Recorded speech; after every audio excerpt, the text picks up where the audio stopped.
Bien, la clase teórica que nos reúne tiene que ver con lo que es la fisiología fetal, el desarrollo morfológico y funcional del feto y un tema agregado.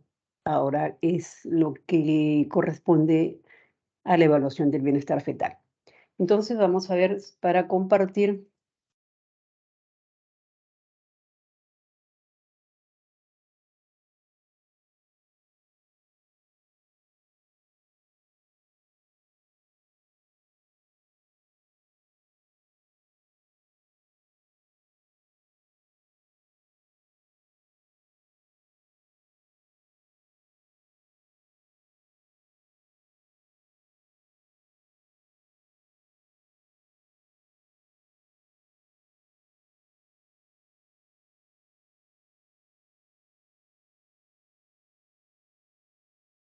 eh,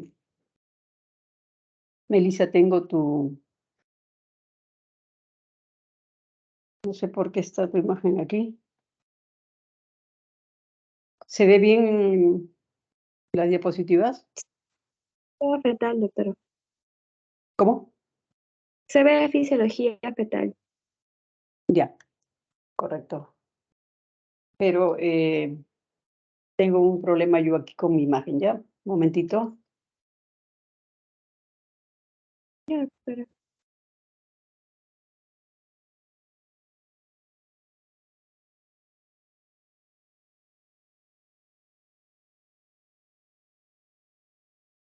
Ya. Entonces, decíamos que eh, en cuanto a lo que es la fisiología fetal, vamos a ver pues que el embarazo no se va a notar hasta que el feto ya tiene, en la mujer, ¿no? Una vez que el feto tiene un tamaño eh, que hace que se pronuncie el vientre de la madre.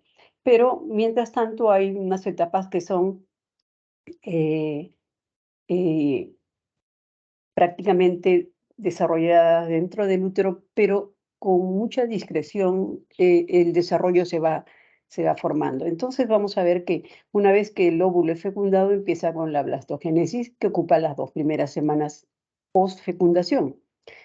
Va a haber una preimplantación, una implantación, la posimplantación y la blástula. Entonces, aquí nosotros decimos pues que eh, luego de ello hay un periodo embrionario que va de la semana 2 a la semana 10, de lo que es la gástrula hasta la organogénesis. Aquí estamos viendo eh, que dentro de lo que es las imágenes, vemos un óvulo fecundado, la división posterior, eh, donde va incrementando la cantidad de blastómeros, se llega a la mórula, llega a hacerse el blastocisto, luego se implanta en la cavidad uterina y van a dar lugar a una serie de cambios dentro de lo que es el óvulo fecundado. Se va a formar una cavidad amniótica, el corium, vamos a tener dentro de ellos la formación del trofoblasto, o sea, la placenta con su sinsitio trofoblasto y el citotrofoblasto. Luego de ello va a pasarse a formar lo que es el disco embrionario, el embrión, ¿no? Con el esbozo de corazón, las membranas germinales, el endodermo, ectodermo. Luego de ello, en este lapso se forma el saco vitelino, el embrión, el cordón umbilical, el corazón, las alantoides y una serie de estructuras que van a dar origen a la formación y desarrollo de los órganos hasta su desarrollo posterior. Entonces, estas etapas de la blastogénesis son, digamos,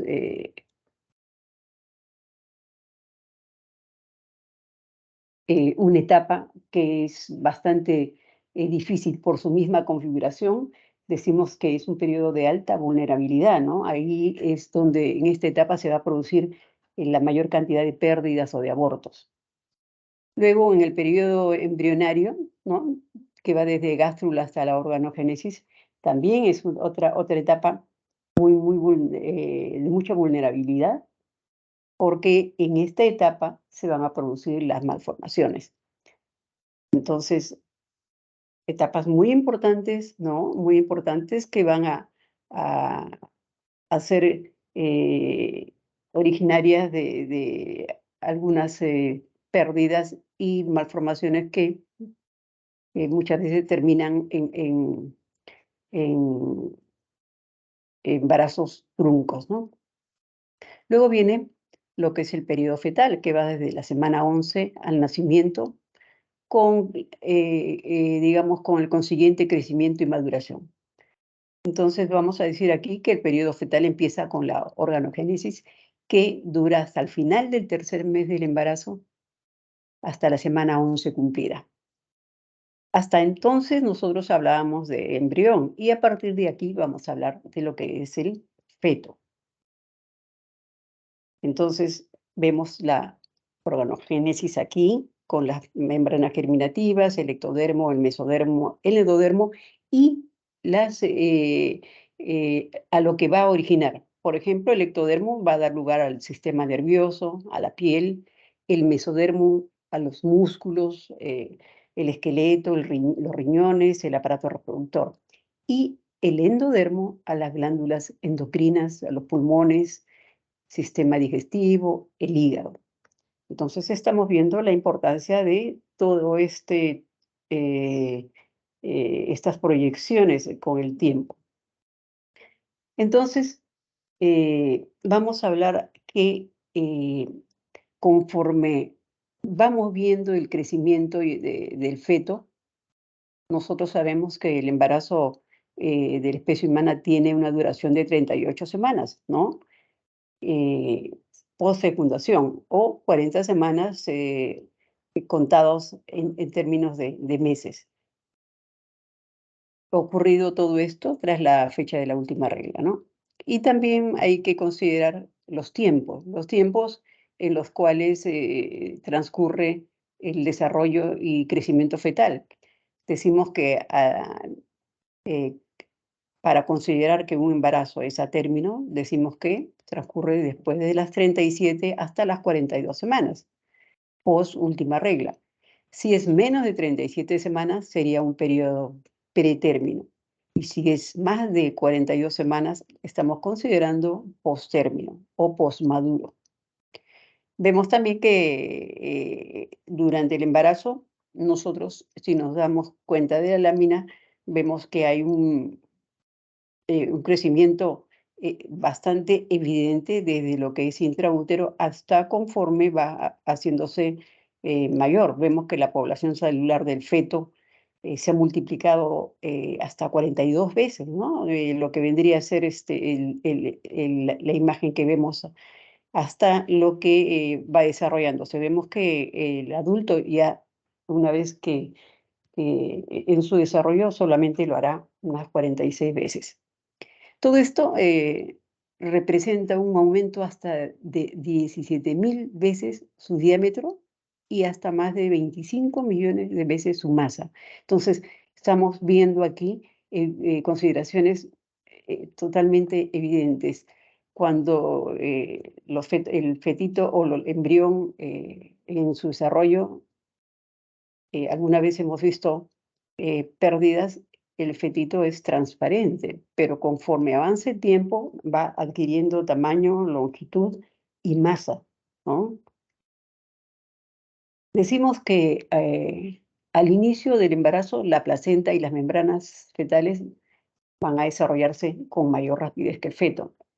Vemos que la longitud del feto aumenta eh, casi en proporción con la edad gestacional.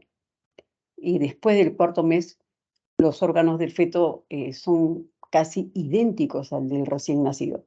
Entonces, vamos viendo aquí cómo el crecimiento se hace exponencial en función de las semanas, 4, 8, 12, de ser a las 4 semanas imperceptible, a las 8 más o menos, a partir de las 12 podemos encontrar cierta evidencia del embarazo hasta que termine con las 40 semanas a término, ¿no? Ahora, el desarrollo celular no se va a completar tan pronto, ¿no? Y se van a necesitar muchas veces meses posteriores al nacimiento para que complete esta maduración. Incluso algunas estructuras no se van a encontrar desarrolladas por completo, ¿no? En este caso vamos a encontrar el sistema nervioso, los riñones, el hígado, ¿no? Que conforme avanza los meses van adquiriendo una maduración mayor. Ahora, sabemos que el crecimiento fetal sigue una curva sigmoidea, ¿no? O exponencial, siendo lento hasta la semana 15 y 16, ¿no? En que por ahí recién se va haciendo evidente el embarazo, acelerado hasta las 38 semanas, es un crecimiento que va haciéndose evidente mucho, y luego se ve enlentecido hasta la semana 42. Ahora, este crecimiento se va a producir en dos periodos. Un periodo de crecimiento rápido en talla, ¿no? Que se va a dar entre la semana 10 y 28, y predomina el crecimiento celular, llegando a crecer hasta 5 centímetros por mes entre el tercero y el quinto mes. Y luego vamos a tener un periodo de aumento de peso. Este va desde la semana 28 hasta el término. Aquí va a dominar la hiperplasia celular y en los últimos 2 meses el feto gana un promedio de 700 gramos por mes, ¿no? Y oscilando los pesos alrededor de 500 gramos a la semana 20 aproximadamente, 1000 gramos a la semana 28 y un promedio de 200 gramos en un feto a término. Entonces estamos viendo cómo el feto va desarrollándose progresivamente con distintos tiempos, pero en forma progresiva. Entonces, también nosotros vamos a determinar aquí que no todos los recién nacidos son iguales, ¿no? Vamos a ver que aquí dentro de lo que es el desarrollo del feto, van a haber una serie de manifestaciones que se van a hacer evidentes por eh, lo que es la herencia, ¿no? Factores que van a influenciar en lo que viene a ser el crecimiento fetal. Aquí vamos a ver que factores influyentes, como hemos dicho, el factor genético, que es el más importante, ¿no? Hasta la semana 22 a 24, y donde también se pueden producir alteraciones genéticas, ¿no? Eh, alteraciones genéticas que pueden ser, que pueden producir alteraciones en su crecimiento. Luego, problemas también de género, ¿no? Vemos que factores de género, vemos que estudios han determinado que los varones tienen un promedio un 150 gramos aproximadamente de peso mayor que las niñas, ¿no? También tenemos que ver que hay factores, por ejemplo, que influyen en el caso de la madre, ¿no? Problemas digamos, que pueden ser estimulantes y pueden ser otros restrictivos, ¿no? Dentro de los factores estimulantes, por decir, en la mujer, ¿no? En la madre, podría ser problemas patológicos como por ejemplo la diabetes, ¿no? Que es conocido que tienen fetos macrosómicos, ¿no? Producto de la abundancia de lo que es la glucosa endógena. Y también hay factores que son restrictivos, ¿no? Que pues son los que van a disminuir el crecimiento o van a producir una restricción del crecimiento intrauterino, ¿no? Y que muchas veces ese está influenciado por la placenta. Por razones de alguna patología, hay una perfusión intrauterina que es disminuida. Y eh,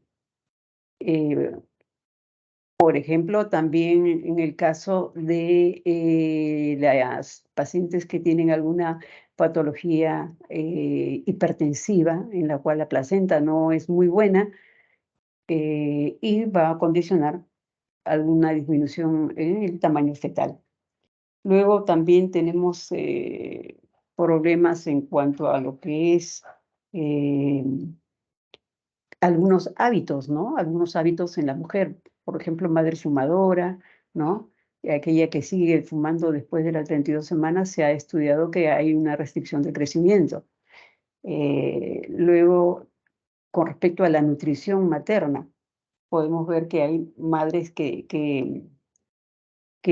tienen una mala nutrición, entonces, o una desnutrición, puede llegar a tener fetos que son pequeños, ¿no? Para la edad gestacional y que a la larga pueden dar algún problema en su desarrollo. Ahora, el peso del feto también vemos que en un recién nacido el peso oscila entre unos 300 y 3.400, con promedio 3.200, ¿no? Y límites normales tenemos de 2.500 a 4.500. Menores de 2.500, ¿no? Pueden ser prematuros. De 2.500 son aquellos que son pequeños para la edad gestacional y de 4.500 aquellos que son macrosómicos. Entonces, estamos viendo pues que esto nos va a dar una ah, mm, eh, un crecimiento evidente teniendo en cuenta los factores que pueden influenciar en el desarrollo. Entonces, también dentro de su desarrollo vamos a ver que un feto sano acumula en cerca de 22.5 gramos de calcio y 13.5 de fósforo durante el embarazo. Esto, casi la mitad de esta acumulación ocurre en las 4 últimas semanas antes del nacimiento, coincidiendo con un periodo de osificación rápida de los huesos fetales y un aumento ponderal veloz del feto. Entonces, es como que si el feto va preparándose para el parto, ¿no? Para estar en las mejores condiciones. Luego vamos a ver lo que es el desarrollo del aparato circulatorio. Entonces, sabemos que el corazón humano empieza a latir 4 semanas después de la fecundación y se contrae con una frecuencia de 65 latidos por minuto, de los cuales estos llegan a incrementar hasta los 140 latidos por minuto antes del nacimiento. La hematopoiesis se inicia en el hígado, en el vaso y en el mesonefro, aproximadamente en el segundo mes. Todos los eritrocitos circulantes son nucleados muy precozmente y sin embargo para el tercer mes el 10% de los eritrocitos retiene su núcleo. En promedio, la vida de los eritrocitos fetales es aproximadamente 80 a 90 días. O sea, un aproximado de las 2/3 partes de lo que es la del adulto, que es de 120 días, ¿no? Entonces, ahora, también lo que tenemos que ver aquí es que la hemoglobina de los fetos tiene un comportamiento distinto, ¿no? Hay tipos de hemoglobina para poder ayudar al, al feto a poder soportar digamos, los periodos de hipoxia que hay en el feto en algunas oportunidades. Y la adecuación de de la hemoglobina, hace que pueda soportar estos cambios. Entonces, vemos que la eritropoiesis, que va a hacer que estos eventos se produzcan, tiene lugar en distintos lugares a lo largo del desarrollo. En la tercera semana del desarrollo es a través del sistema vitelino y las capas mesoteliales de la placenta. En la cuarta y quinta semana, el mesénquima fetal y el endotelio de los vasos sanguíneos fetales. En la sexta semana, el hígado empieza a ejercer esta función y va a cesar al final del segundo trimestre. En el tercer mes ya comienza a ejercer esta función el vaso y los tejidos linfoides del organismo. Y a partir del tercer mes, la médula ósea se va a convertir poco a poco en el principal productor de células sanguíneas del organismo, hasta llegar a ser el único que se va a encargar de esta función. Entonces vamos viendo cómo se van haciendo como en postas, de acuerdo al desarrollo, los órganos funcionales del organismo del feto. Entonces, cuando hablamos del sistema cardiocirculatorio, tenemos que ver que la fisiología fetal tiene mecanismos que van a ayudar a adaptarse a las condiciones de hipoxia de la vida intrauterina. Y dentro de estos mecanismos hay algunos que son adaptativos, ¿no? Que destacan los de tipo circulatorio y hematológico, como hemos mencionado. Ahora, las grandes diferencias entre la circulación fetal y del adulto vienen condicionadas por el hecho de que en el feto el intercambio gaseoso se realiza a nivel de la placenta y no en el pulmón, existiendo una serie de cortocircuitos fisiológicos que aseguran un mayor aporte sanguíneo a los órganos vitales para el feto, como son la placenta, el corazón, el cerebro, las suprarrenales. Aquí estamos hablando de tres circuitos, ¿no? Que son el conducto venoso de Arancio, el foramen oval y el ductus arterioso de Botán. Entonces, aquí vamos a dar una revisión a estos cambios, ¿no? que vamos a encontrar. En esta gráfica tenemos el conducto venoso de Arancio, que es el primer cortocircuito. Aquí vamos a ver que la sangre oxigenada y rica en nutrientes, ¿no? que vienen de la placenta y van a llegar al feto por la vena umbilical, ¿no? en el primer tramo, ¿no? Esta va a desembocar en el hígado. Y un 50% de esta sangre, vamos a ver que va a llegar por el sistema porta y luego a la vena cava inferior. Entonces, aquí vamos a ver que al desviar, ¿no? Al desviar este 50% del flujo, que es a través del conducto venoso de Arancio, vamos a encontrar que se mezcla la sangre bien oxigenada con la sangre venosa procedente de la porción caudal del feto. Ahora, esta es una porción de adaptación que el organismo cardiocirculatorio va haciendo para que el feto pueda nutrirse de sangre oxigenada. A nivel de las aurículas, más arriba en el corazón, vamos a ver que está la cresta dividens, ¿no? Que va a separar la sangre procedente de la cava superior, ¿no? Procedente de la cava superior hacia la aurícula derecha. Y la de la cava inferior a través de la válvula del foramen oval, que vamos a encontrar en este nivel que es de las aurículas. Luego vamos a ver que esta sangre va a pasar a la cava inferior de la aurícula izquierda. Y luego vamos a ver que va a pasar al ventrículo izquierdo, ¿no? Y vamos a ver que nuevamente va a pasar del ventrículo izquierdo a la aorta ascendente. Y esto va a ser una de las formas que va a tener para irrigar dos órganos vitales, como son el corazón y el cerebro. Entonces, la sangre de la cava superior, la sangre de la vena cava superior, se mezcla con una pequeña cantidad de la sangre que viene de la cava inferior y va a pasar a través de la aurícula al ventrículo derecho, y de este lugar es impulsado por la arteria pulmonar al pulmón.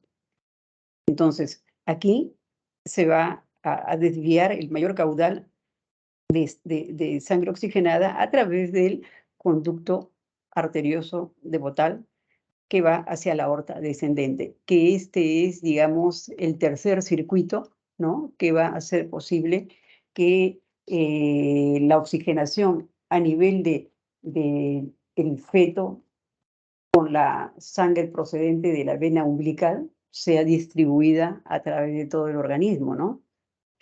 Entonces, vamos a ver que una porción de la sangre de la aorta descendente, como hemos dicho, se va, se va a distribuir para irrigar órganos abdominales y miembros inferiores, o sea, la parte inferior del feto, en tanto que la mayor parte se reúne en las dos arterias umbilicales, que a través del cordón umbilical van a alcanzar la placenta. Entonces, ese es el recorrido ya inverso para volver a la placenta.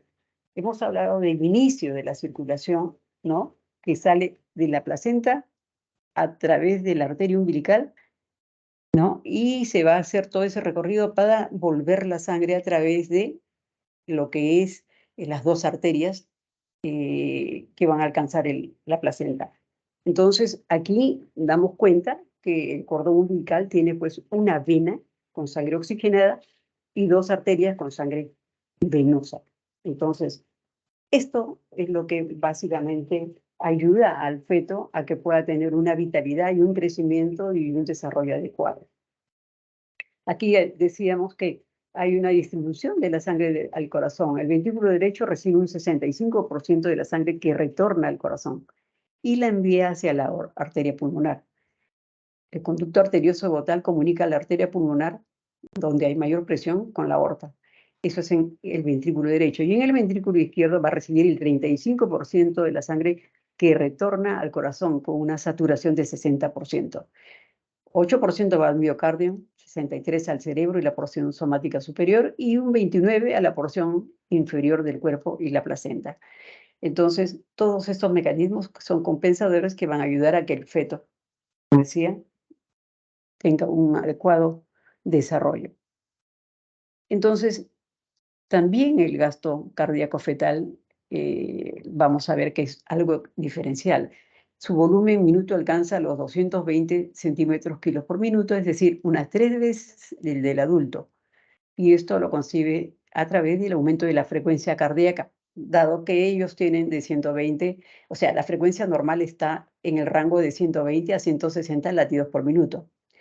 Y además por un trabajo en paralelo de ambos ventrículos, como hemos mencionado anteriormente, ¿no? Entonces, eso es el trabajo del corazón fetal. Y luego vamos a ver que la circulación fetal tiene ciertas características, ¿no?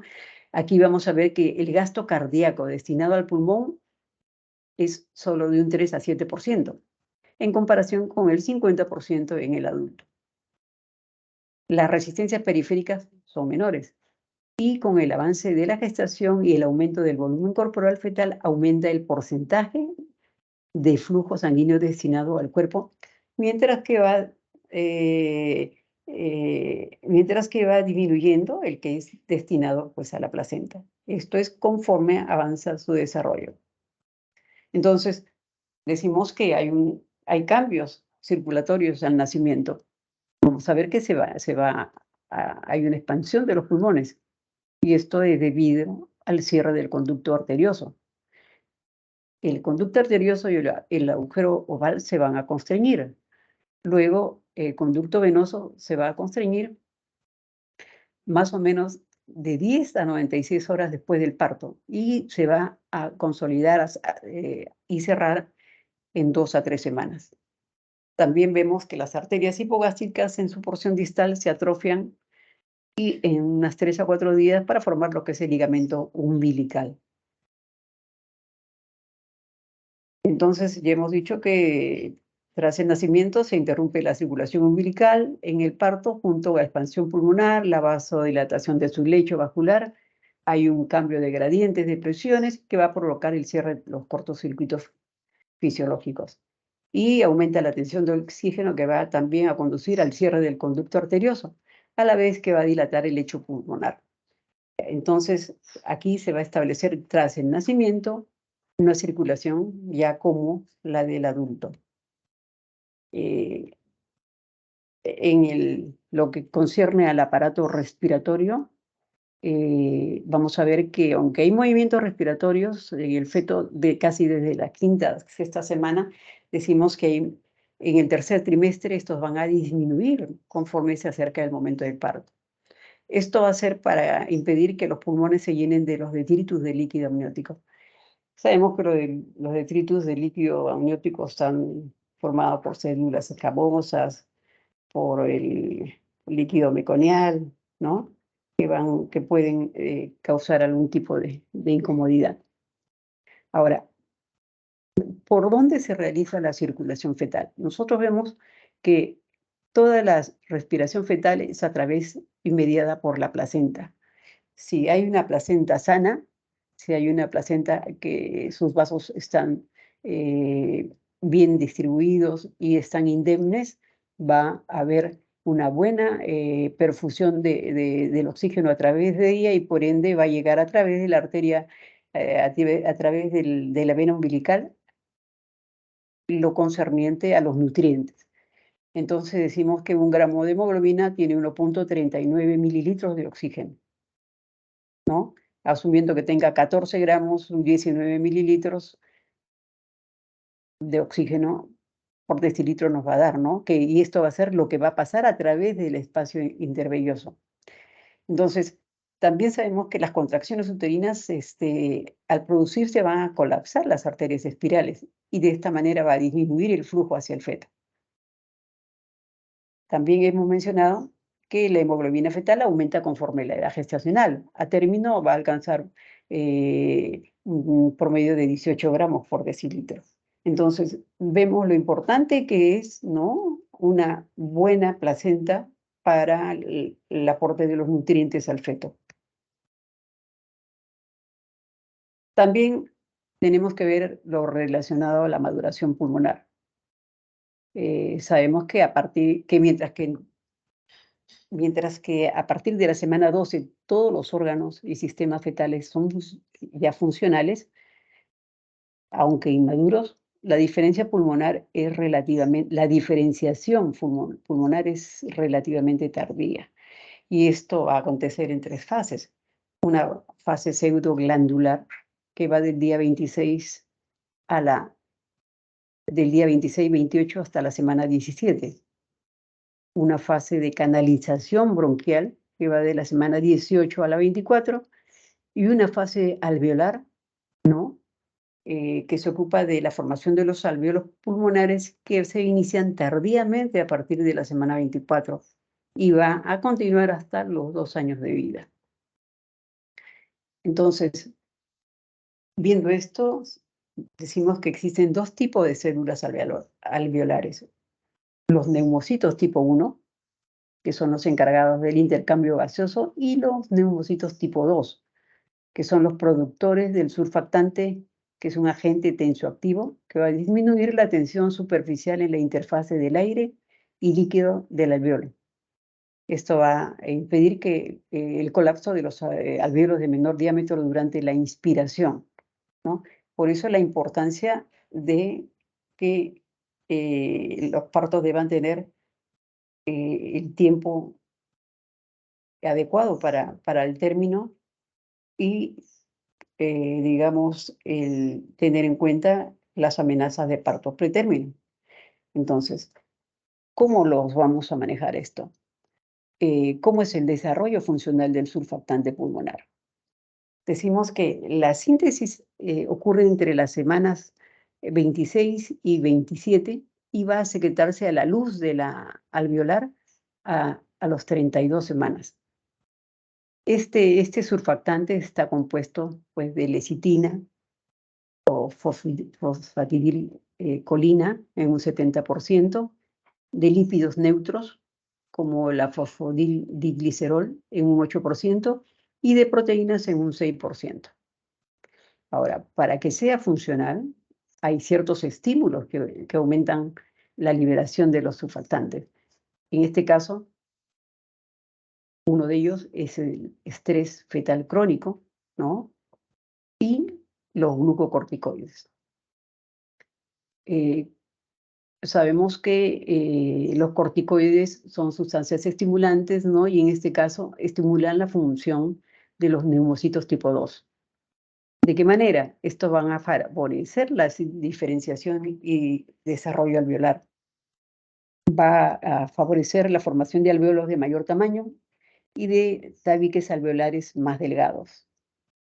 Va a aumentar el número de neumocitos 2 y potencia la migración de los cuerpos laminares y así la secreción de surfactante. Y aumenta la distensibilidad y volumen máximo pulmonar. Entonces, estamos viendo aquí que a partir de las 32 semanas el surfactante es vertido ya a la luz de los alvéolos. Y esto van a servir de una protección, ¿no?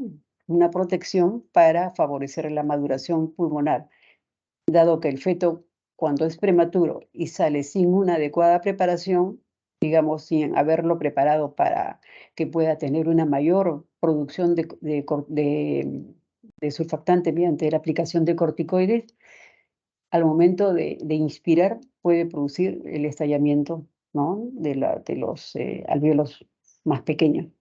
Entonces, esa es la importancia del que los fetos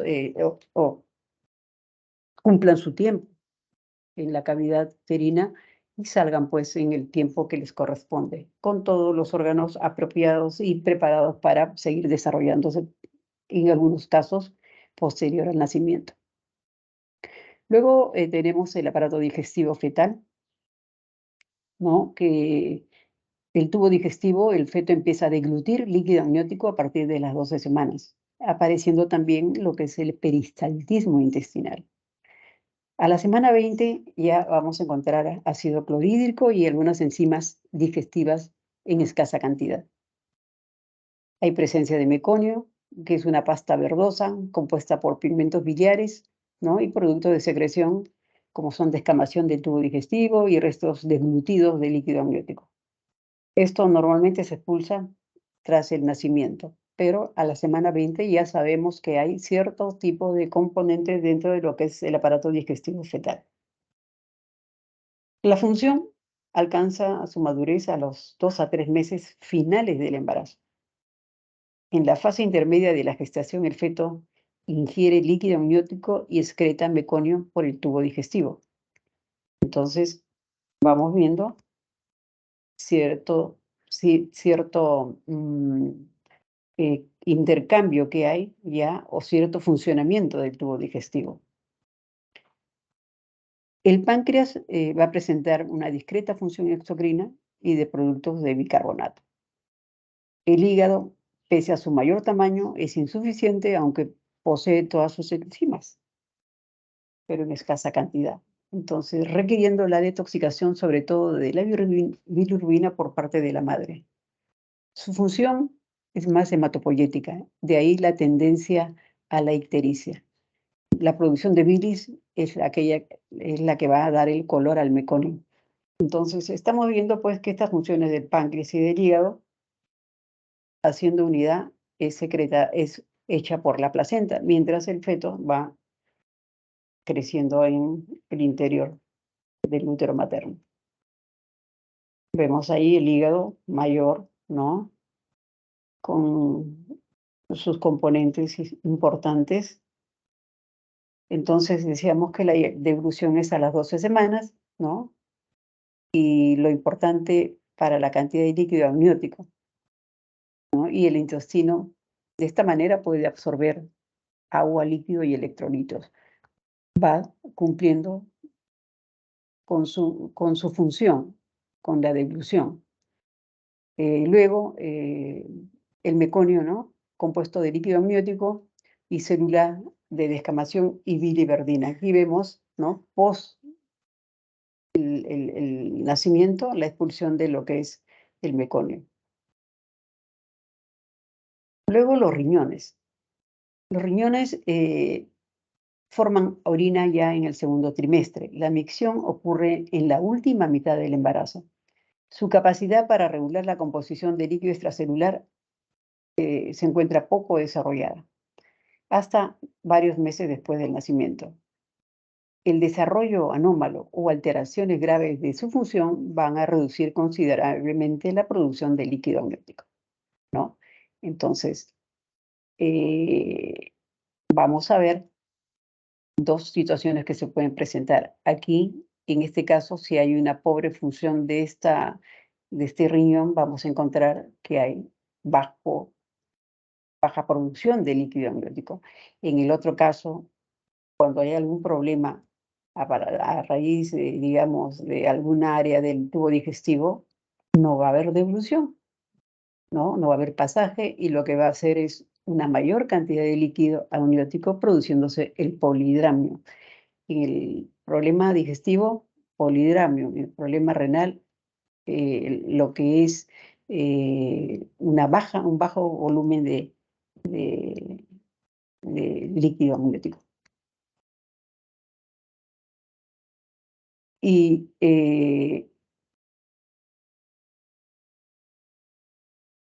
decíamos que también el riñón empieza a producir orina a partir de la semana 12. Esta es poco concentrada a raíz pues, de su inmadurez. Y su función básicamente es que para eliminar ciertas sustancias determinadas. A partir de eh, aquí sabemos que la función básica del metabolismo de eliminar desechos está dada por la placenta, mientras el feto está en el vientre materno. Pero a partir de la semana 18, la orina fetal constituye la principal fuente de líquido amniótico.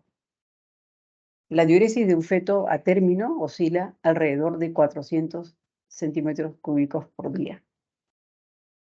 El riñón fetal también tiene el aclaramiento de la creatinina en el líquido amniótico, que puede ser una buena prueba de la madurez fetal. Es una forma de medirla, ¿no? Y digamos que es una muestra de la maduración progresiva de la función renal hacia el término. Vemos también que el sistema renina, angiotensina y la eritropoyetina son ya funcionales alrededor de la semana 20. Vemos el riñón con su corteza y su médula y los vasos. Ahora, debemos también ver el metabolismo fetal. Aquí vemos que la principal fuente de energía del feto es la glucosa, y esta proviene de la madre a través de la difusión facilitada por la placenta.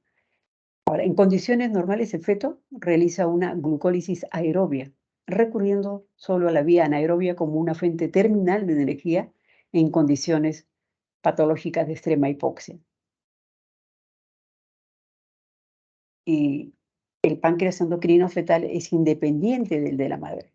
Ante la hiperglucemia de las madres diabéticas, el feto tiene un aumento de producción insulínica, lo que justificaría las macrosomías y las crisis de hipoglicémicas de los recién nacidos de estas madres diabéticas.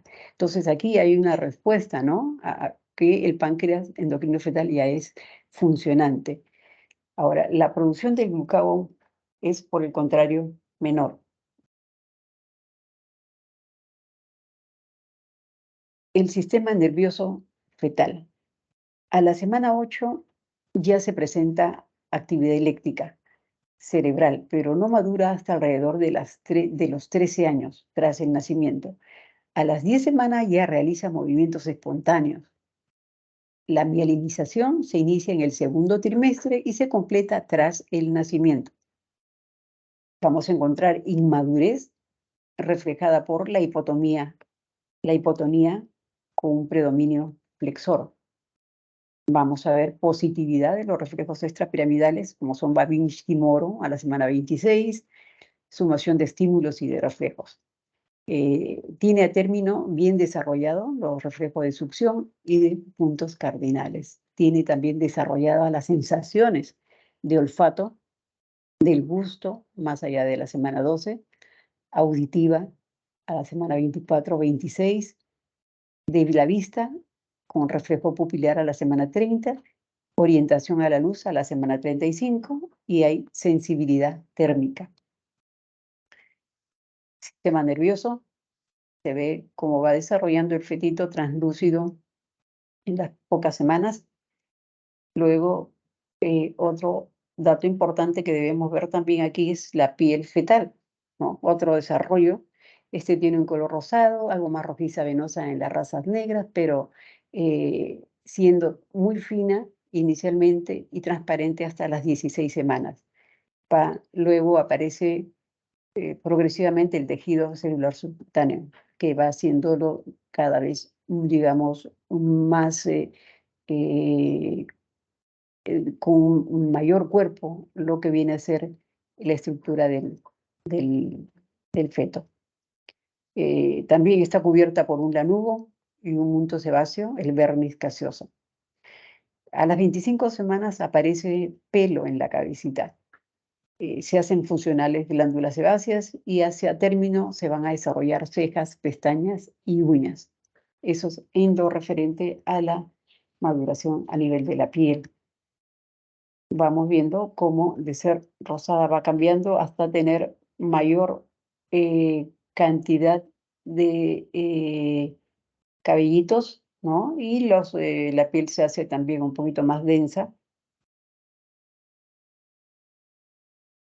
Entonces decimos pues que eh, ¿qué eventos ocurren al nacer? Hay la expansión pulmonar. La tensión superficial de los pulmones llenos de líquidos al nacer va a mantener los alvéolos colapsados. Ahora, se necesita una presión inspiratoria negativa de aproximadamente 25 milímetros de mercurio para superar esta tensión superficial. Al nacer, las primeras inspiraciones son poderosas y generan una presión intrapleural negativa de hasta 60 milímetros de mercurio. Todo esto sirve para proteger los pulmones del bebé al momento de hacer la primera inspiración. También van a realizarse los reajustes circulatorios al nacer. Hay una duplicación de las resistencias vasculares sistémicas motivadas por la desaparición de la placenta y que va a presentar una resistencia vascular bajísima. Luego va a ver que se va a aumentar la presión aórtica y las presiones en el ventrículo y las aurículas izquierdas. Hay una disminución en un factor de 5 de las resistencias vasculares pulmonares, como consecuencia de la expansión de los pulmones después de la primera inspiración, ¿no? Luego el resultado es un descenso en las presiones arteriales pulmonar, ventricular derecha y auricular derecha. Las otras alteraciones que son mecanismos compensatorios están el agujero oval, que se cierra, ¿no? El agujero oval básicamente se cierra por la presión en las cavidades izquierdas que excede a las de las derechas. El conducto arterioso que está en la arteria pulmonar y la aorta descendente también va a colapsar, se cierra, y un conducto venoso durante la vida fetal va a llevar sangre de la vena umbilical y del lecho portal directamente hasta la vena cava inferior, evitando el hígado fetal. Y se va a constreñir a los 10 a 96 horas de nacer y cierra a las 2 a 3 semanas post el nacimiento. Entonces, esto es en cuanto a lo que venía a presentarles sobre lo que es el, el, la fisiología fetal en su desarrollo morfológico a través del tiempo.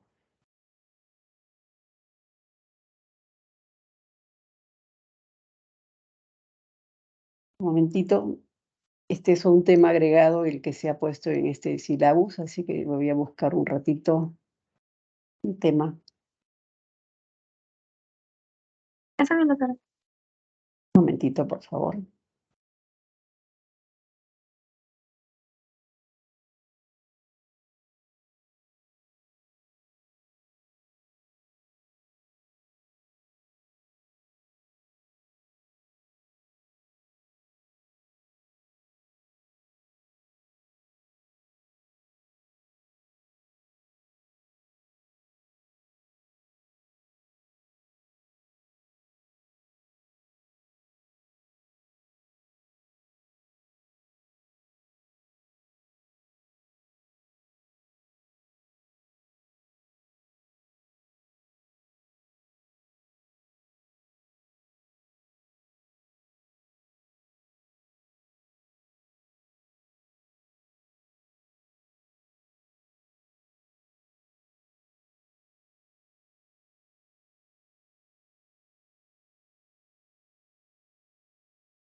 Bien, entonces voy a hacerles una revisión un poco a grosso modo de lo que es la evaluación del bienestar fetal. Lo primero, decirles de que la evaluación del bienestar fetal básicamente está dada para aquellas gestantes que tienen algún o presentan algún grado de riesgo.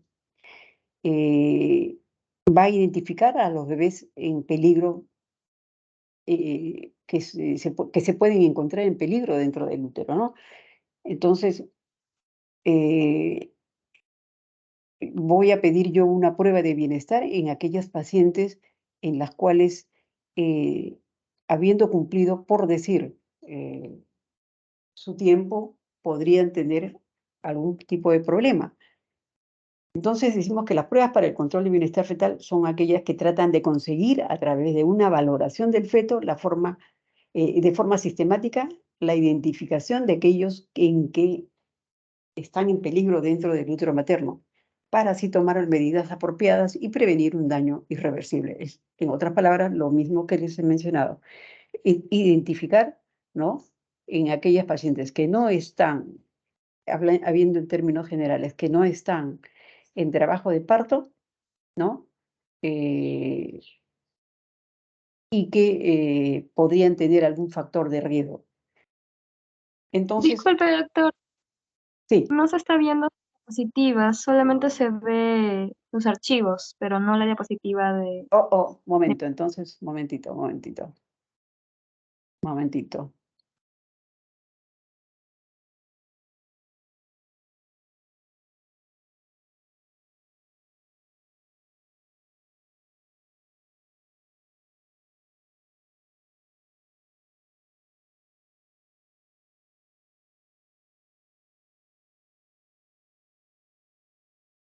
Mm,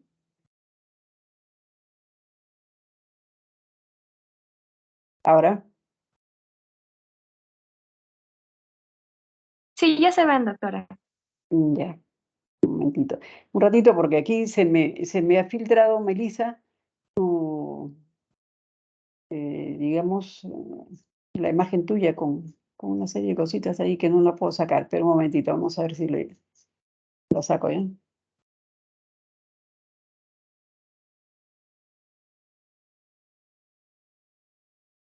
Ahí estamos. Sí se ve, ¿Se doctora, ve? su pantalla. Sí. Entonces vamos a recapitular. Creo que lo mismo que ya les he mencionado, si lo han escuchado, que es el bienestar fetal. Las pruebas de bienestar sirven para evaluar fetos que podrían estar en algún estado de riesgo para tomar las medidas de precaución para evitar algún daño irreversible, ¿no? Entonces, ¿a quiénes le voy a indicar el control de bienestar fetal? Vamos a encontrar y vamos a diferenciar las gestaciones de bajo riesgo, riesgo moderado y gestaciones de riesgo alto. En gestaciones de bajo riesgo, generalmente este estudio se está yendo bien el embarazo, es una mujer joven, no tiene ningún tipo de enfermedad, tiene una ganancia de peso adecuado, el feto está dentro de los percentiles adecuados, ¿no? No voy a tomar ninguna medida de bienestar fetal, salvo si llega a las 40 semanas y no desencadena el trabajo de parto, ¿no? Como una manera de estudio. Esas son las gestaciones de bajo riesgo. En las gestaciones de riesgo moderado,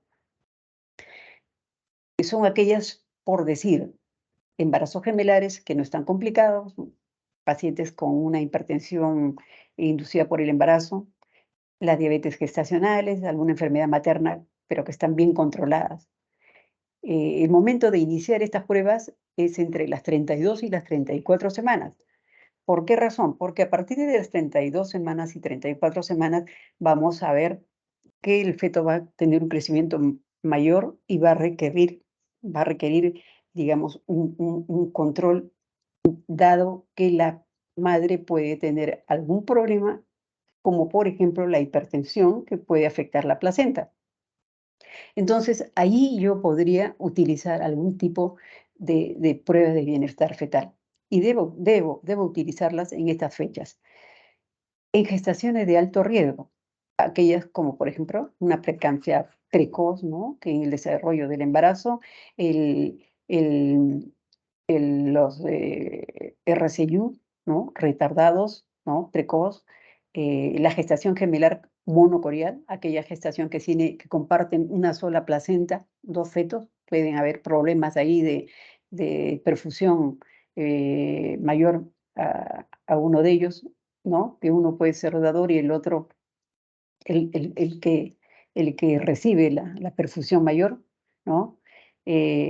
Alguna enfermedad, digamos, alguna enfermedad que la madre tenga y que no ha podido ser controlada, ¿no?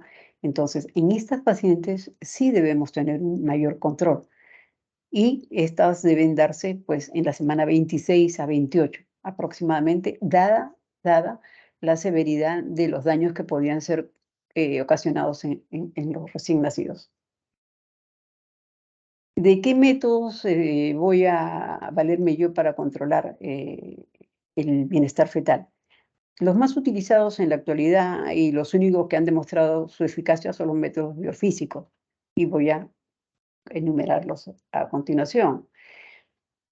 Uno de ellos es la amnioscopía, ¿no? La amnioscopía no se trata de observar el color de las bolsas, de las aguas amnióticas o de líquido amniótico a través de un tubo de plástico o un tubo introducido por la vagina. Puede ser de distintos tipos, ¿no? Si el líquido está claro, nos va a permitir un seguimiento de la gestación. Si el líquido amniótico está teñido de verde, este caso meconio, puede indicar que el feto lo está pasando mal.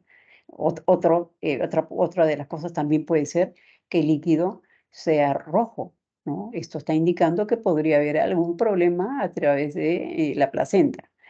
Eh, Vamos a decir que hay una cosa muy importante, es que solamente va a poder realizarse siempre que el cuello esté algo dilatado.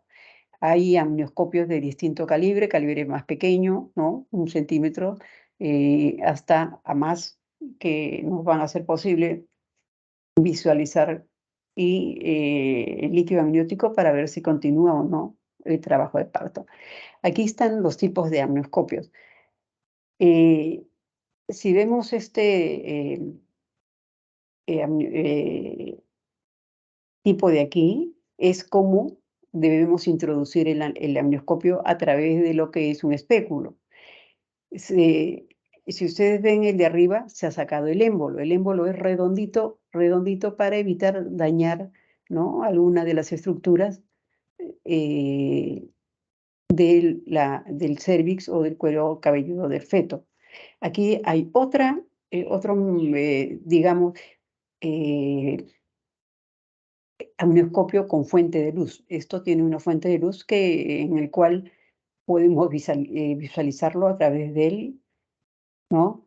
Y este otro de aquí es un amnioscopio de plástico que es descartable, ¿no? Si ustedes ven la punta del émbolo que va acá, es redondeada para evitar pues dañar. Siempre se debe visualizar a través de, digamos, una fuente de luz, una luz fría que usualmente viene con el equipo para tener una apropiada visibilidad de la calidad del líquido amniótico. Luego tenemos el test no estresante o un monitoreo externo, ¿no? Que es el test, eh, digamos, que le hacemos a una gestante que no está en trabajo de parto. Decimos que no debe realizarse en las gestaciones de bajo riesgo, antes de la semana 40, como ya lo mencionamos hace un momento. Y se ha demostrado que no tiene un efecto significativo sobre la mortalidad y morbilidad perinatal, que es lo que nosotros estamos buscando al hacer o solicitar una prueba de bienestar fetal. Y se debe individualizar su uso en la gestante de riesgo. Esta prueba valora la reactividad fetal y la presencia de contracciones maternas a través de dos cintas colocadas sobre el abdomen materno durante un periodo de 20 a 30 minutos, ¿no? eh, Decimos que estas pruebas necesitan mm, básicamente que la mamá esté con un buen desayuno, ¿no? Que esté con la vejiga libre y que tenga la suficiente tranquilidad para no estar apurada porque le realicen la prueba o por terminar la prueba. Vemos aquí cómo se ponen los traductores. Uno de ellos va al fondo uterino, que es el que va a percibir las contracciones, y el otro va ya sea a la derecha, a la izquierda, arriba o más cercano al pubis, dependiendo de dónde está el dorso fetal. Y luego se le da a la madre eh, como un switch para que ella presione cada vez que percibe movimientos, aunque la máquina por defecto capta los movimientos fetales. Aparte, una cosa importante es la posición, ¿no? La posición que debe tener la madre para para hacerse la prueba. No sé si tengo, sí, es una posición de semi-Fowler, ¿no? Que es la que va a hacerse útil en este tipo de prueba porque evita la compresión de la vena cava, ¿no? Y para evitar bradicardias.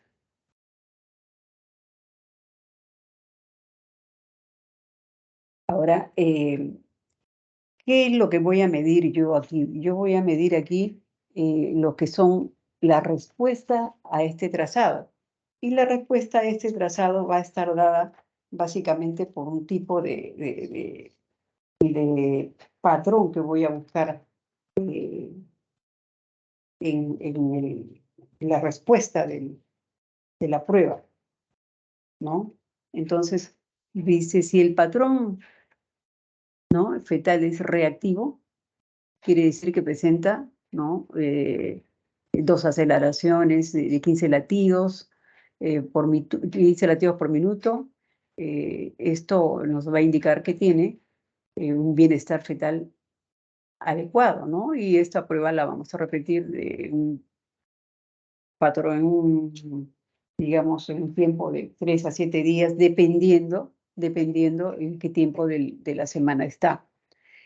Si el patrón o el trazado no es reactivo, quiere decir que no presenta aceleraciones, el registro se debe prolongar otros 20, 30 minutos más. Y si es reactivo, se repetirá en 3 a 7 días al igual. Si sigue siendo no reactivo, se deben realizar otras pruebas de control fetal o si el feto está maduro, se finalizará la gestación mediante la inducción o de una cesárea. Esto es de acuerdo al caso que estemos. Cuando yo les menciono el test, el patrón es reactivo, quiere decir de que estamos teniendo una buena respuesta de la reserva fetal, ¿no? No nos da ningún problema, entonces tranquilamente. Pero si el feto no es reactivo, puede deberse a varias cositas. Una mala preparación, ¿no? O sea, la mamá salió muy temprano, vive muy lejos, no tomó un desayuno adecuado.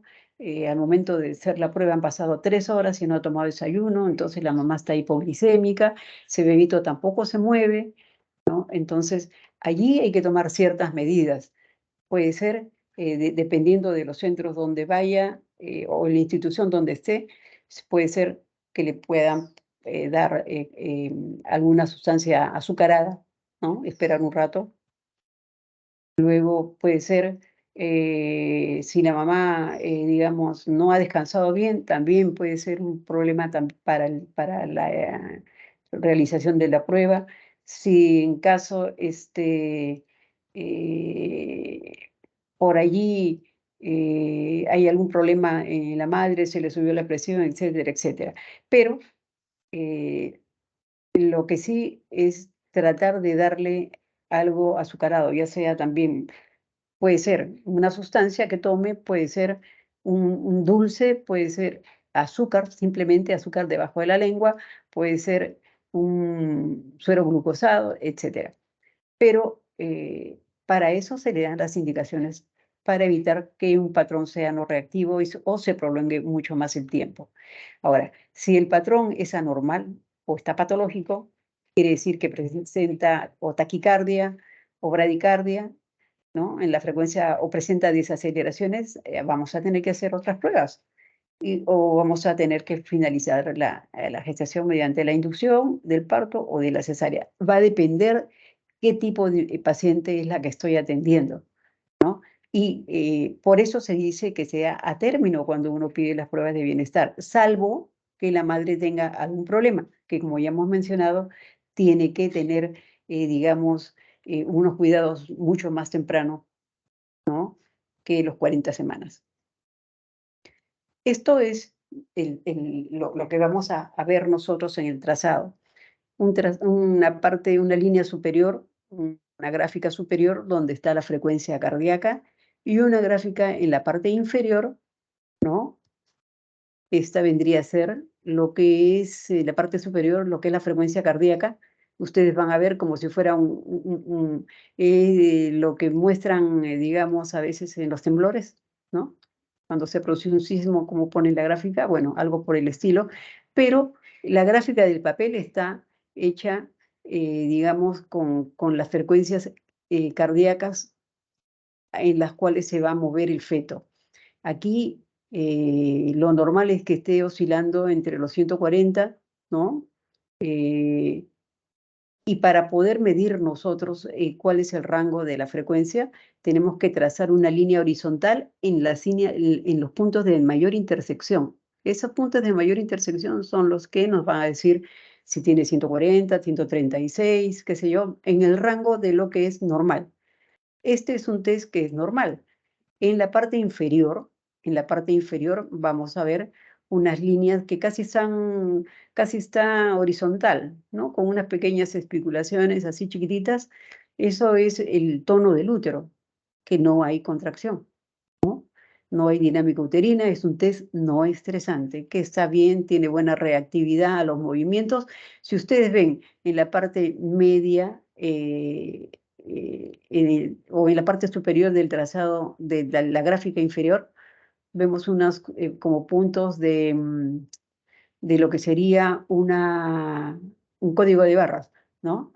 Esa parte que está más pegadita, vemos que hay una elevación. Eso quiere decir que estos son movimientos fetales con una aceleración adecuada. De la misma manera aquí. Entonces, esto vendría a ser lo que es la gráfica, ¿no? Normal. Luego viene lo que es el test estresante o prueba de la tolerancia a las contracciones. Esta prueba va a valorar la respuesta del feto a las contracciones uterinas provocadas en forma artificial. Aquí vamos a poner, vamos a agarrar una vía y vamos a administrar oxitocina endovenosa hasta producir 3 contracciones en 10 minutos. Entonces, nosotros vamos a ver cuál es la respuesta a estas contracciones del feto.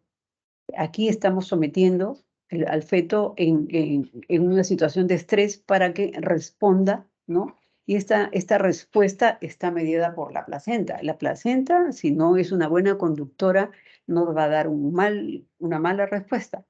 Entonces, en la situación de estrés, el trabajo de parto espontáneo también es una situación de estrés.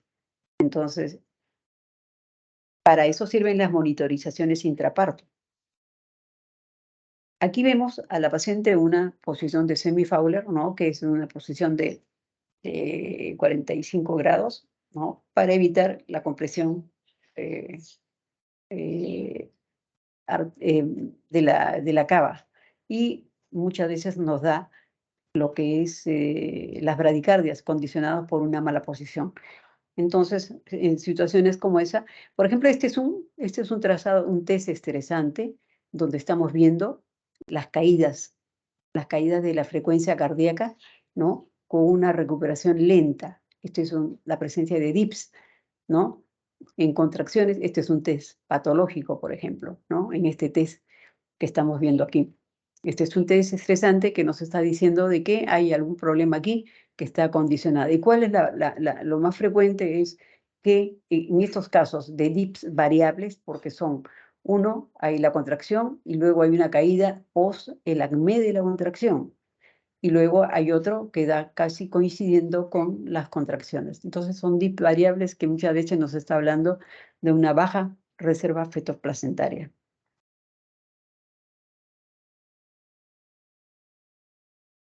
Entonces, decíamos que si es un test que ha salido, un test no estresante que ha salido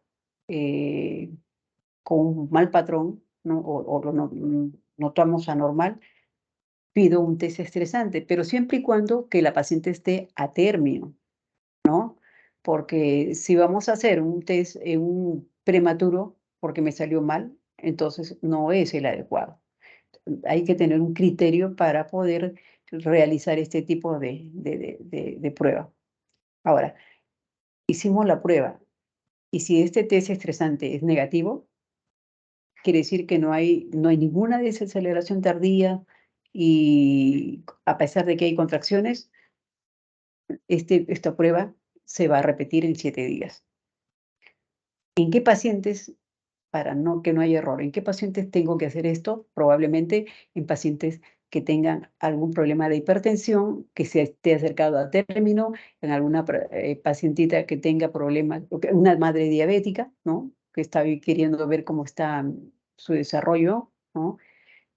Ahora, si el test no es concluyente, quiere decir de que, bueno, pues no hay forma de calificar en forma adecuada estas desaceleraciones tardías, se debe repetir la prueba en 24 horas o completarla con otras pruebas de bienestar. ¿Esto por qué la debo repetir en 24 horas? Porque estoy sometiendo a una paciente a un test que me va a dar una respuesta de la reserva fetoplacentaria. Ahora, si el test es positivo, quiere decir que existen desaceleraciones tardías en más del 50% de la prueba. Aquí se debe finalizar la gestación si el feto está maduro, o sea, mayor de 35 semanas, ya sea mediante la cesárea o del parto. Si el feto no está maduro, es menos de 35 semanas, se administrarán corticoides, ¿no? Intramusculares divididos en 2 dosis cada 12 horas y se deberá decidir después finalizar la gestación o realizar más pruebas para control de esta. Aquí vemos cómo es un patrón normal, la variabilidad, ¿no? Cuando está disminuida, como se ve el patrón, menos de las 5 latidos por minuto, como si fuera una línea, y cuando está incrementada la variabilidad de los latidos.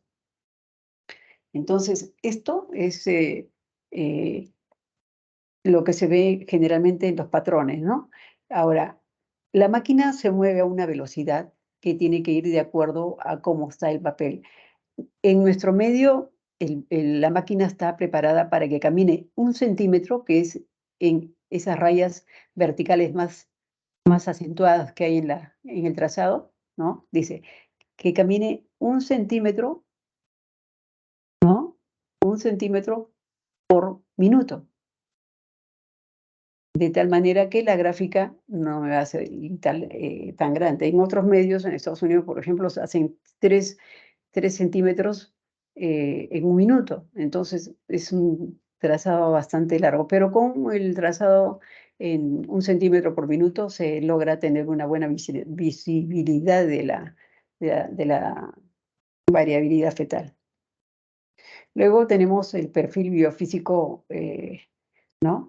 Y aquí se trata de observar la actividad biofísica normal del bebé y lo que traduce la integridad de su función cerebral.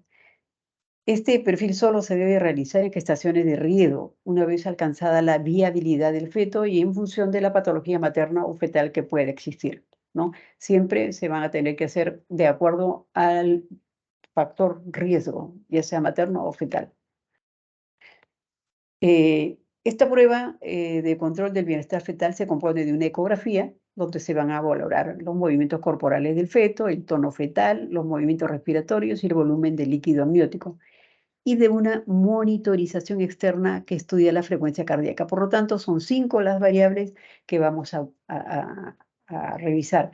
Los movimientos corporales, ¿no? Que se van a visualizar por la ecografía, los movimientos respiratorios también lo vamos a visualizar, el tono, la actitud fetal. El feto normalmente tiene un tono, que es el tono fetal o la posición fetal que va a adoptar. Cuando no tiene tono el feto está tirando la cabeza hacia atrás, que nos indica óbito o muerte fetal, ¿no? Luego tenemos que ver la cantidad de líquido amniótico. Mientras el feto esté nadando en el líquido amniótico adecuado, en volumen adecuado, nos indica bienestar. Y luego tenemos que ver la frecuencia cardíaca fetal, que es lo que lo estamos visualizando mediante el test. Entonces, para nosotros poder calificarlas, estas 5 variables, si no hay, las calificamos con 0, pero si es que hay la presencia de estas, la vamos a calificar con 2. Entonces, decimos que la puntuación va a estar entre 0 y entre 10. Si la puntuación es entre 8 y 10 o de 10 sobre 10, quiere decir que no hay problemas de asfixia fetal y se puede controlar el feto siempre que el líquido amniótico se mantenga normal.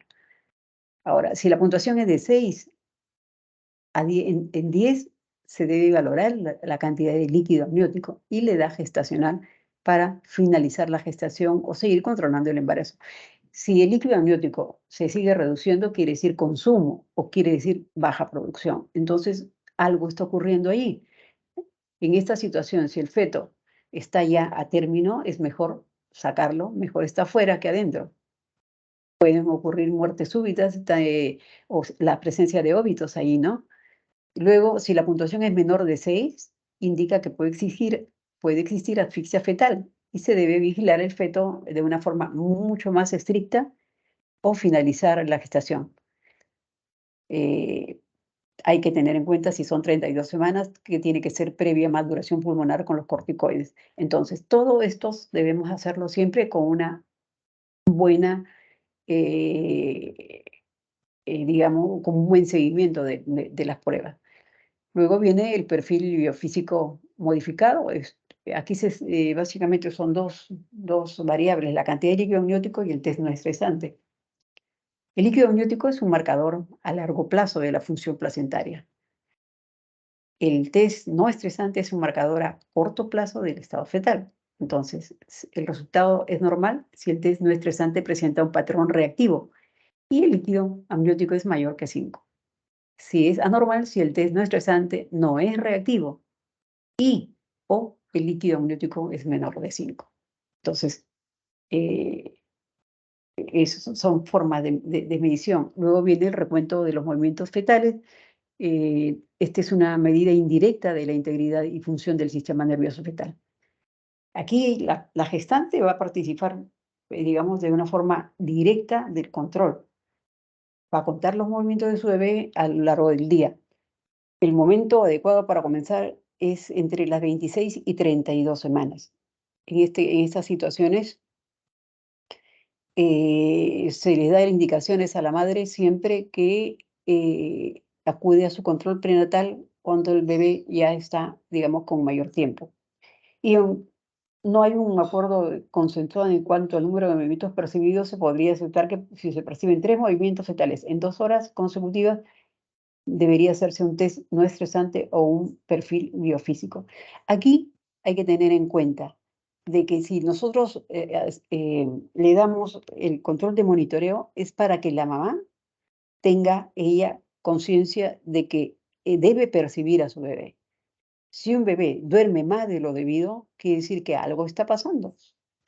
Si la mamá no se alimenta bien, el bebé no recibe el aporte suficiente y va a permanecer también sin movimiento. Entonces hay que ver qué tipo de medicación puede estar recibiendo. Las madres hipertensas, probablemente dependiendo del grado de compromiso que tenga, también esto puede contribuir a que el bebé no tenga una buena respuesta. Y luego tenemos la flujometría Doppler, ¿no? Uteroplacentaria fetal. Aquí se va a tratar de medir mediante una ecografía Doppler las características de los vasos sanguíneos más importantes en el embarazo. Aquí tenemos, por ejemplo, la arteria uterina. Se realiza en la semana 23 en las gestantes con riesgo de preeclampsia o de crecimiento intrauterino retardado. Su utilidad aumenta junto con una buena historia clínica. Por eso mencionaba en la clase de que hay 3 momentos de hacer las ecografías, entre las 12, entre las 20 y 24 y luego, más adelante, a término para ver cómo está el bebé, si el desarrollo es el adecuado. Entonces, aquí decíamos que en las arterias uterinas es para,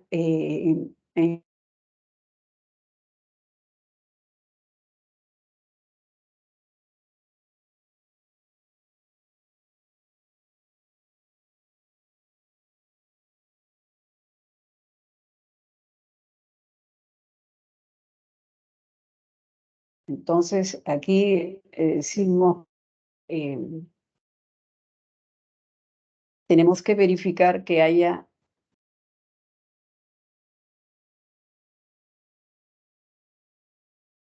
Bueno, entonces,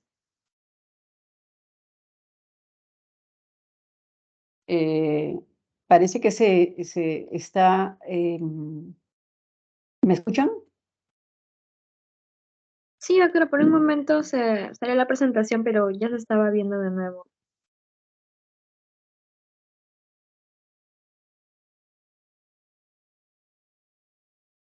Chicos, ¿están escuchándome? Sí, doctora, se ve y se escucha. ¿Sí? A ver, porque a mí se me fue la imagen, ¿ah? Bueno, entonces decíamos que las arterias uterinas, ahora la arteria umbilical, muy, muy importante, ¿no? Que sirve para evaluar la mente, la arteria umbilical, ¿no es cierto? Estamos hablando de la arteria umbilical, claro. Eh, Cuando nosotros sospechamos de una insuficiencia placentaria, ¿no? Debemos de solicitar alguna prueba de Doppler en este caso para ver cómo está el aporte de oxígeno a todo él. En una gestante que tiene riesgo de desarrollar algún tipo de este problema de falta de oxígeno en el feto, como la preeclampsia o la RCIU, nosotros tenemos que ver que vamos a conseguir disminuir, digamos,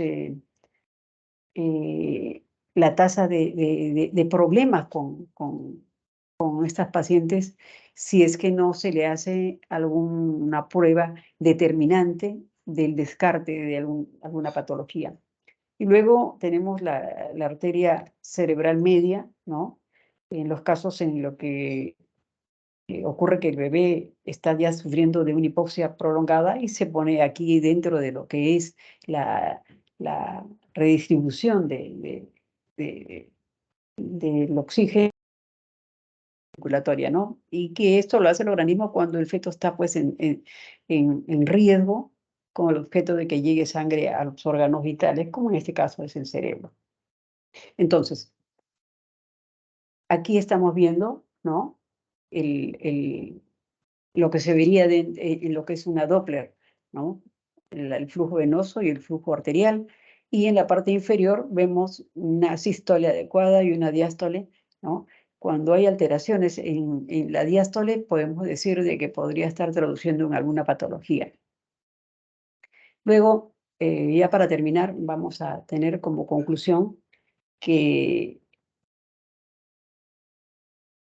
si es que estamos frente a una gestante de bajo riesgo, como ya hemos dicho, una mujer joven, una mujer con buena salud, que el feto está creciendo entre los perfiles adecuados, que el peso y la ganancia ponderal de la madre es la adecuada, entonces no hay una evidencia que va a justificar que nosotros pidamos, ¿no?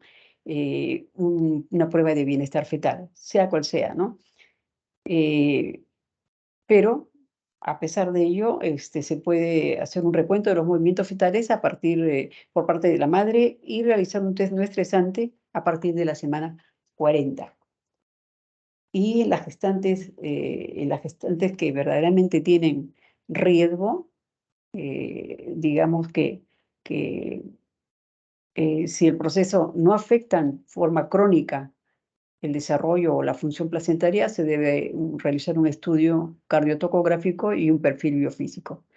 Y si el proceso afecta en forma crónica el desarrollo y la función placentaria, son de utilidad los estudios Doppler, ¿no? Que son estudios más avanzados junto con las otras pruebas que nos pueden complementar el tratar de hacer un buen diagnóstico. Y en la práctica clínica se debe seleccionar pues, el procedimiento del estudio de bienestar en función, ¿no?, de la gravedad, de la causa, de la edad gestacional y de la práctica clínica. Esto quiere decir pues, que si nosotros tenemos una paciente que tiene una edad gestacional no aterna, ¿no?, pero que está en problemas, nosotros debemos priorizar qué de los medios que tenemos nos va a servir para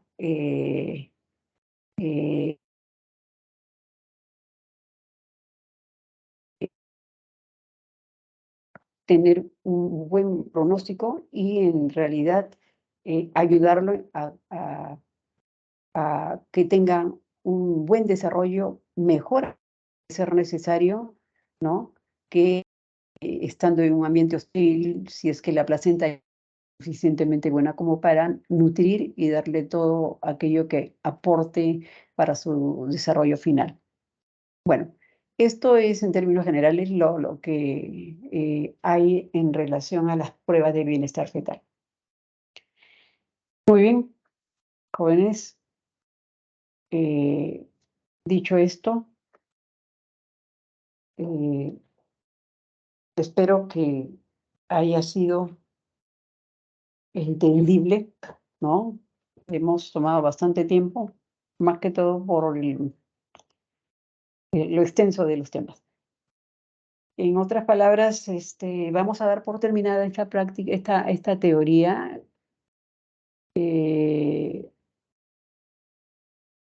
terminando la grabación. Melissa, para que puedas darle fin al